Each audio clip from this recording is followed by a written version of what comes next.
जय हिंद दोस्तों, मैं हूं रोहन कुमार। आप देख रहे हैं हमारा YouTube channel Rajveer study motivation. दोस्तों, आज की वीडियो में हम क्लास 12 का हिस्ट्री को जो इम्पोर्टेंट एमसीक्यूज क्वेश्चन है जो चैप्टर 1 पर आधारित है, ईंटें, मन के और अस्थियां, उससे संबंधित जितने भी प्रकार के एमसीक्यू हैं, लगभग एमसीक्यू के 40 क्वेश्चन हम लगाएंगे। तो आइए देखते हैं क्वेश्चन को। देखिए, पहला क्वेश्चन क्या कह रहा है। पहला क्वेश्चन कह रहा है कि धौलावीरा किस राज्य में स्थित है। तो धौलावीरा गुजरात में स्थित है, जो कि कच्छ राज्य में स्थित है। तो धौलावीरा का कच्छ राज्य जो है, ये वाला क्षेत्र दिख रहा है आपको, यही धौलावीरा का कच्छ राज्य है, जो कि गुजरात क्षेत्र में आता है।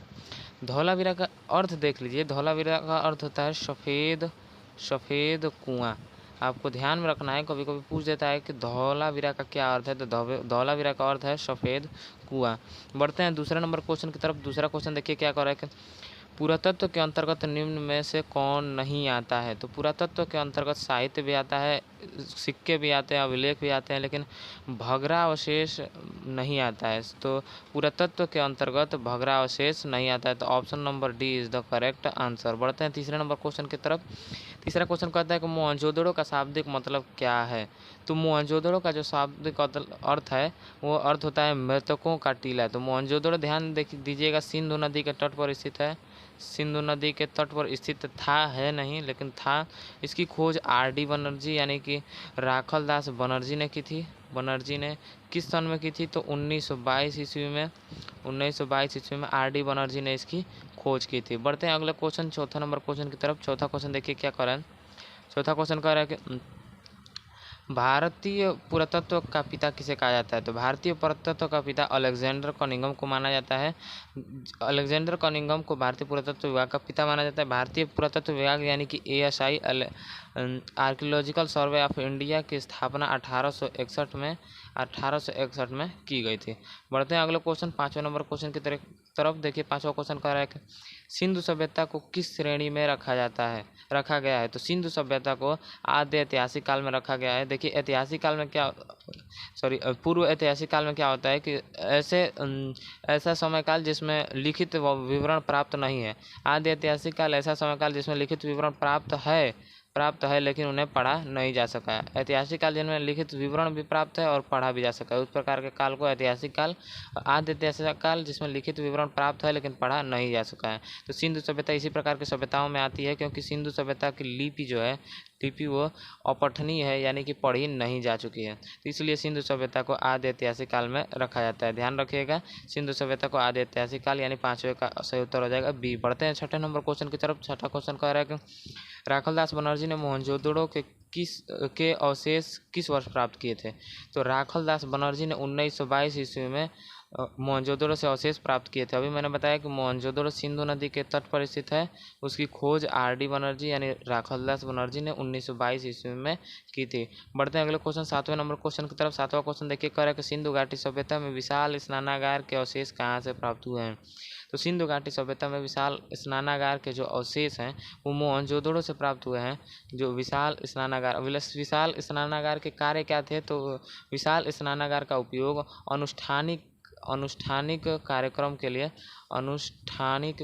के लिए किया जाता था। किसी खास प्रकार के कार्यक्रम में किया जाता था, क्योंकि जो स्नानागार है वो मोहनजोदड़ो के हर एक घर से मिले हैं। तो इसलिए विशाल स्नानागार का प्रयोग क्यों किया जाता था, ये क्वेश्चन बहुत पूछा जाता है। तो अनुष्ठानिक कार्यक्रम के लिए विशाल स्नानागार का उपयोग किया जाता है, यानी सातवें नंबर क्वेश्चन का सही उत्तर हो जाएगा ऑप्शन नंबर बी, विशाल स्नानागार मोहनजोदड़ो से प्राप्त हुए हैं। बढ़ते हैं अगले क्वेश्चन, आठवें नंबर क्वेश्चन की तरफ। देखिए आठवां क्वेश्चन कह रहा है कि हड़प्पा सभ्यता किस युग की सभ्यता है। तो हड़प्पा सभ्यता कांस्य युग की सभ्यता है, क्योंकि हड़प्पा सभ्यता में कांस्य धातु का उपयोग सबसे ज़्यादा मिला, इसलिए इसे कांस्य युग की सभ्यता कहते हैं। तो इसे कांस्य युगीन सभ्यता भी कहा जाता है। कांस्य युगीन सभ्यता आपको ध्यान में रखना है, क्योंकि इसमें कांस्य धातु का उपयोग सर्वाधिक किया गया, इसलिए इसे कांस्य युगीन सभ्यता कहा जाता है। तो यानी कि आठवें नंबर क्वेश्चन का सही उत्तर हो जाएगा ऑप्शन नंबर डी। बढ़ते हैं अगले क्वेश्चन, नौवें नंबर क्वेश्चन की तरफ। नौवां क्वेश्चन देखिए क्या हो रहा है कि हड़प्पा सभ्यता का सबसे बड़ा नगर कौन था। तो हड़प्पा सभ्यता का सबसे बड़ा नगर था वो मोहनजोदड़ो था। मोहनजोदड़ो, जो कि हड़प्पा सभ्यता का सबसे बड़ा नगर था। तो इस प्रकार ऑप्शन नंबर ए सही उत्तर हो जाएगा। बढ़ते हैं अगले क्वेश्चन 10वें नंबर क्वेश्चन की तरफ। 10वां क्वेश्चन कर रहे हैं कि सिंधु घाटी निवासियों को किस धातु का ज्ञान नहीं था। तो आपको ये क्वेश्चन बहुत ध्यान में रखना है, क्योंकि ये क्वेश्चन बहुत ही आसान है, लेकिन पूछा भी बहुत ज़्यादा जाता है। तो सिंधु घाटी सभ्यता में लोहे का प्रयोग किया जाता था। लोहे का प्रयोग जो है ये वैदिक सभ्यता में किया जाता था। वैदिक सभ्यता में कृषि के औजारों के रूप में लोहे का उपयोग किया जाता था। तो ये ध्यान में रखना है, सिंधु सभ्यता में लोहे का उपयोग नहीं किया जाता था। आपको ये क्वेश्चन बहुत ही बारीकी से ध्यान में रखना है। पढ़ते हैं अगले क्वेश्चन 11वां नंबर क्वेश्चन की तरफ। कालीबंगा स्थित है। तो ये ऑप्शन नंबर डी गड़बड़ हो गया है, लेकिन इसी में से है। तो कालीबंगा स्थित है, तो कालीबंगा सिंध में नहीं स्थित है, पंजाब में भी नहीं स्थित है, लेकिन राजस्थान में स्थित है। तो कालीबंगा राजस्थान में स्थित है, यानी कि 11वें क्वेश्चन का सही उत्तर हो जाएगा option number C is the correct answer. बढ़ते हैं अगले क्वेश्चन 12वें नंबर क्वेश्चन की तरफ। देखिए 12वां क्वेश्चन कहता है कि हड़प्पा किस नदी के किनारे स्थित है। तो जो हड़प्पा है वो रावी नदी के तट पर स्थित है। रावी नदी के तट पर। देखिए हड़प्पा की खोज किसने की थी। तो हड़प्पा की खोज जो है कि हड़प्पा की खोज राखलदास बनर्जी ने नहीं, अलेक्जेंडर कनिंघम ने की थी। अलेक्जेंडर कनिंघम में की खोज रावी नदी के तट पर स्थित है। अलेक्जेंडर कनिंघम ने इसकी खोज की थी। बढ़ते हैं अगले क्वेश्चन 13वां नंबर क्वेश्चन की तरफ। लोथल स्थित है। लोथल जो कि गुजरात में स्थित है। लोथल एक गोदीवाड़ा था। गोदीवाड़ा का क्या अर्थ होता है। गोदीवाड़ा का अर्थ होता है बंदरगाह। तो आपको ये क्वेश्चन याद रखना है कि लोथल एक प्रकार का गोदीवाड़ा यानी कि बंदरगाह था। बंदरगाह क्या होता है। तो बंदरगाह मतलब होता है कि एक स्थान से दूसरे स्थान पर वस्तुओं को बेचना और खरीदना, यानी व्यापार की जो दशाएं हैं वो लोथल में स्थित थे। यहाँ वहाँ पर नदी थी, नदी से व्यापार होता था, सामान आते थे और जाते थे, आयात निर्यात इम्पोर्ट एक्सपोर्ट होता था, इसलिए इसे लोथल एक गोदीवाड़ा है, इसे माना गया है। बढ़ते हैं अगले क्वेश्चन 14वें नंबर क्वेश्चन की तरफ। 14वां कहता है क्वेश्चन सिंधु सभ्यता में मिट्टी के बने हल के प्रतिरूप मिले हैं। तो मिट्टी के हल जो प्रतिरूप मिले हैं वो बनावली से मिले हैं। और बनावली कहाँ से। तो बनावली हरियाणा में स्थित है। बनावली हरियाणा में स्थित है। बढ़ते हैं अगले क्वेश्चन 15वें नंबर क्वेश्चन की तरफ। देखिए 15वां क्वेश्चन कहता है कि हड़प्पा सभ्यता का नगर था। तो जो हड़प्पा सभ्यता का नगर था वो 2 स्तरीय था। 2 स्तर वो कौन कौन से थे। पहला स्तर था दुर्ग, और दूसरा निचला शहर। निचला शहर ध्यान में रखिएगा। निचला शहर। दुर्ग में जो कि प्रतिष्ठित लोग रहते थे और निचले शहर में सामान्य मजदूर लोग रहते थे, हम जैसे आम आदमी, और जो है कि अडानी अंबानी जैसे लोग दुर्ग में स्थित मतलब निवास करते थे। तो हड़प्पा सभ्यता में नगर का संरचना जो है कि द्विस्तरीय था, यानी कि option number is the correct answer. बढ़ते हैं अगले क्वेश्चन 16वें नंबर क्वेश्चन की तरफ। देखिए 16वां क्वेश्चन कहता है कि भारतीय उपमहाद्वीप की पहली सभ्यता का विकास हुआ। तो जो भारतीय उपमहाद्वीप की पहली सभ्यता का विकास है वो सिंधु के मैदान क्षेत्र में, यानी सिंधु नदी के तट पर सिंधु सभ्यता का विकास हुआ। बढ़ते हैं अगले क्वेश्चन 17वें नंबर क्वेश्चन की तरफ। देखिए 17वां क्वेश्चन कहता है कि हड़प्पा की वस्तुओं की खुदाई की गई। हड़प्पा की वस्तुओं की खुदाई किसने की। तो मार्टिन व्हीलर और जॉन मार्शल ने मिलकर, यानी कि ऑप्शन नंबर डी ए और सी दोनों ने खुदाई कराई थी, की नहीं थी, खुदाई कराई गई थी। बढ़ते हैं अगले क्वेश्चन 18वें नंबर क्वेश्चन की तरफ। सिंधु घाटी सभ्यता की जुड़वा राजधानी कहा जाता है। तो मोहनजोदड़ो और हड़प्पा को सिंधु सभ्यता की जुड़वा राजधानी कहा जाता है, क्योंकि इनके बीच दूरी बहुत ही कम थी और ये दोनों एक दूसरे से बहुत ज़्यादा मिलते हैं। बढ़ते हैं अगले क्वेश्चन 19 नंबर क्वेश्चन की तरफ। 19वां क्वेश्चन कहता है कि हड़प्पा का उत्खनन किया था। तो हड़प्पा का उत्खनन दयाराम साहनी ने किया था। सॉरी, मैंने क्वेश्चन में पहले गलत बता दिया था, अलेक्जेंडर कनिंघम नहीं होगा। एक क्वेश्चन में हमने गलत किया है, अलेक्जेंडर कनिंघम नहीं होगा, दयाराम साहनी ने हड़प्पा सभ्यता की खोज की थी। सॉरी, गलती हो गया, ध्यान में रखिएगा। 20वें नंबर क्वेश्चन की तरफ देखिए। हड़प्पा सभ्यता को संभवतः सबसे प्रसिद्ध कलाकृति नृत्य की मुद्रा में नग्न स्त्री की एक कांस्य मूर्ति प्राप्त हुई है। तो जो कांसे की नर्तकी की मूर्ति प्राप्त हुई है वो किस स्थान से प्राप्त हुई है। तो कांसे की नर्तकी की मूर्ति जो है मोहनजोदड़ो से प्राप्त हुई है, यानी कि ऑप्शन नंबर बी का सही उत्तर हो जाएगा ऑप्शन ए। ध्यान में रखना है आपको।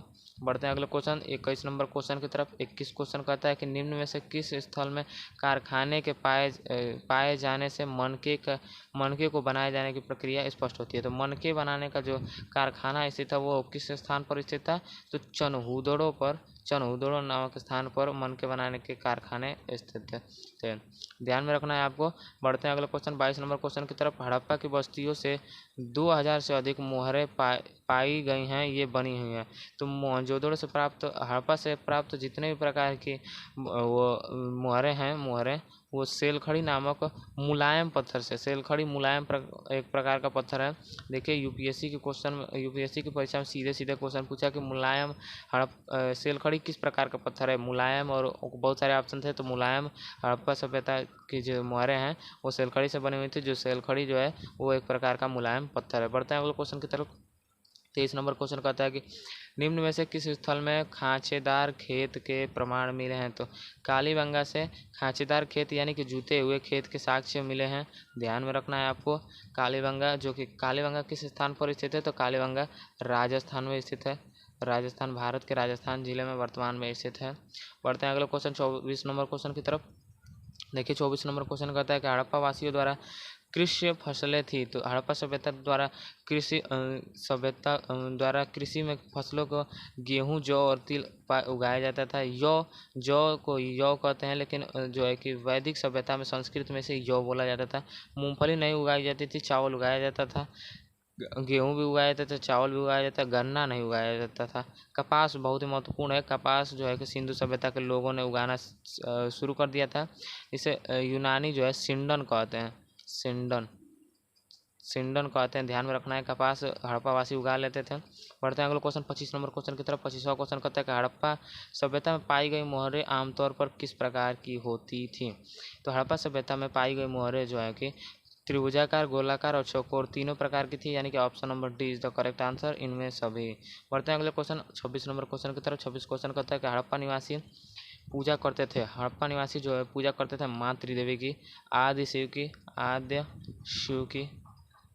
शिव की और माँ त्रिदेवी की पूजा करते थे। बढ़ते हैं अगला क्वेश्चन 27 नंबर क्वेश्चन की तरफ। 27वां क्वेश्चन कहता है कि हड़प्पा सभ्यता में शव साधारणतः किस दिशा में रखकर दफनाए जाते थे।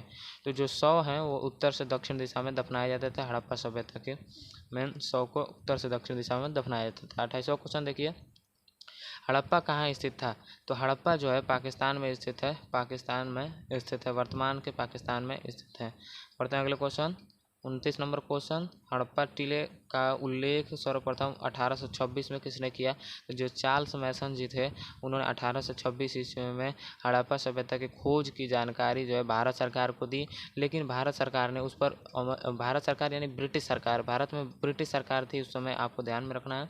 तो ब्रिटिश सरकार ने इसलिए उस पर चर्चा नहीं की, क्योंकि लोग जब जान जाएंगे कि हम इतने विकसित थे तो हम क्या करेंगे, ब्रिटिशों को यहाँ से भगा देंगे। इसलिए वर्तमान सरकार ने उस पर ध्यान नहीं दिया।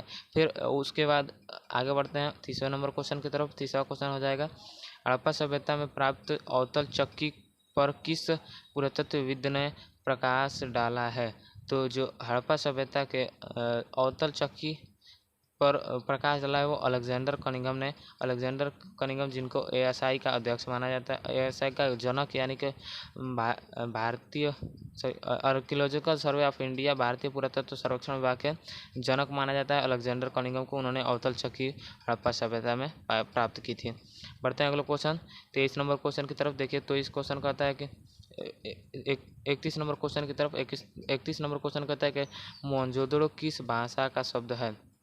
तो मोहनजोदड़ो जो है सिंध भाषा का शब्द है। मोहनजोदड़ो का अर्थ होता है मृतकों का टीला। ये क्वेश्चन बहुत पूछा जाता है कि मृतकों का टीला, या सिंध का नगलिस्तान, सिंध का बाग, ये मोहनजोदड़ो के उपनाम है। तो मृतकों का टीला ये बहुत महत्वपूर्ण है, ये ध्यान में रखना है। मोहनजोदड़ो का अर्थ होता है, मोहनजोदड़ो जो है सिंध भाषा का शब्द है। बढ़ते हैं अगले क्वेश्चन 32 नंबर क्वेश्चन। देखिए पहली बार राय बहादुर दयाराम साहनी ने 1921 में कहाँ उत्खनन किया था। तो हड़प्पा सभ्यता में राय बहादुर दयाराम साहनी ने खोज किया था। मोहनजोदड़ो की बात करें तो मोहनजोदड़ो में आर.डी. बनर्जी, जो है कि राखलदास बनर्जी ने, लोथल में रंगनाथ राव ने, और कालीबंगा में याद नहीं है, बाद में बता देंगे। 33 नंबर क्वेश्चन की तरफ बढ़ते हैं। 33वां क्वेश्चन देखिए कह रहा है कि निम्नलिखित हिंदू देवताओं में से कौन सा सैंधव सभ्यता के प्रमुख देवता थे।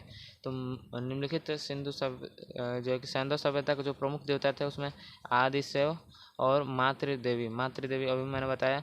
प्राकृतिक जो है कि मातृदेवी और प्राकृतिक तत्वों की भी सिंधु सभ्यता के लोग पूजा करते थे। तो जो हिंदू देवताओं में से सिंधु सभ्यता के प्रमुख देवता थे तो वो थे आदिशिव।